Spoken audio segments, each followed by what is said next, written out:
California Congressman John Duarte joins us right now from Capitol Hill. John, good morning to you. Morning, Steve.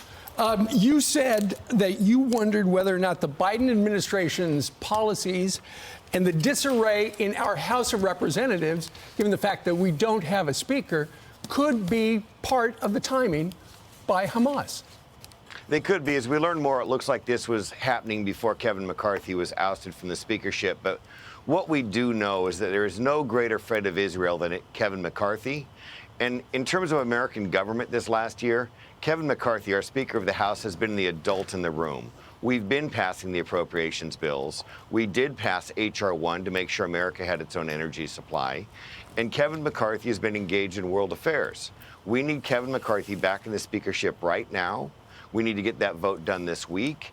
And on the Democrat side, I don't know if we'll get our crazy 8 back in line or not. But on the Democrat side, when we have that vote, anyone who's a friend of Israel needs to go have a tea party or vote present and let Kevin McCarthy get back in the speakership chair right now. Because, Congressman, there's nothing the House can do until they elect a speaker. And I was talking to somebody on Capitol Hill yesterday, and they said essentially that, you know, given this timing, it's impossible for the House to authorize emergency funding to Israel because you can't run anything. Exactly. They're going to run out of ordinance, and we're not going to be able to authorize the funding to get them the weapons and the defense they need. We have one of our strongest allies in the world under attack, and we are dilly-dallying around with a leadership struggle in the House that should never have occurred.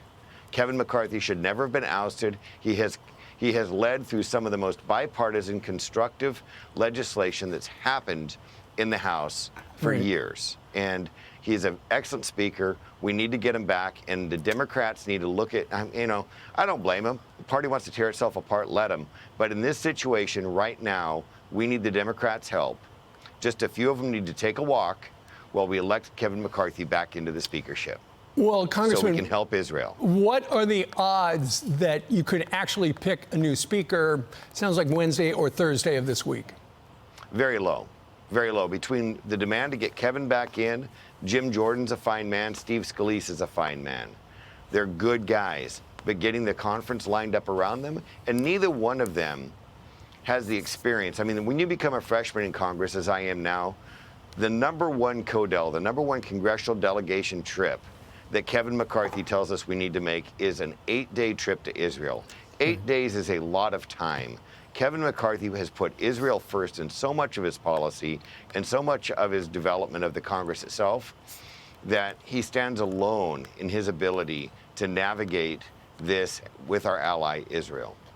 Congressman, I know that Mr. McCarthy is aware and apparently grateful that there is this move by moderate Republicans like yourself, but is he actively involved behind the scenes saying, hey, let's do this?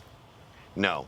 Kevin McCarthy will always put the country first. If the country needs him back and we can get him back in there, he'll serve, I have no doubt. Kevin McCarthy stepped aside because he thought it was the best thing for the country.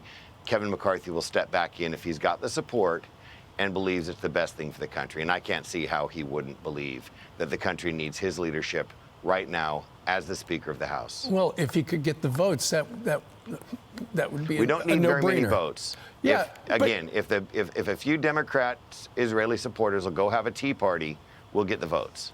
Right now, though, the odds are long that this could actually happen. I won't give it that. Facts are much different today than they were Tuesday of last week. Apparently, Mr. McCarthy is going to have a press conference today at 11 o'clock in the morning. Any idea what that's about? I don't know. All right. But as you're sitting here on this Columbus Day morning, you say there is an appetite among a majority of moderate Republicans to do this? There was an appetite of 210 within our conference to do this. We've got 2 of our Congress people back this week, Judge Carter from Texas and Anna Paulina Luna from Florida, that were out ill last week with health issues. They're back this week. We only need a few more votes to get in Kevin McCarthy back in the chair as the Speaker, where we can help our ally Israel and help the American people. We've got a lot of work to do. We don't need a prolonged speaker fight. We can get these appropriations done. We're heading for another shutdown if we stretch this out. We just need to get back to work. And I think our conference and a few Democrats are going to sober up and do what's right for the country at this point. Well, that would really be something. They vote him out, then they vote him back in. Congressman, thank you very much for joining us on this Columbus Day.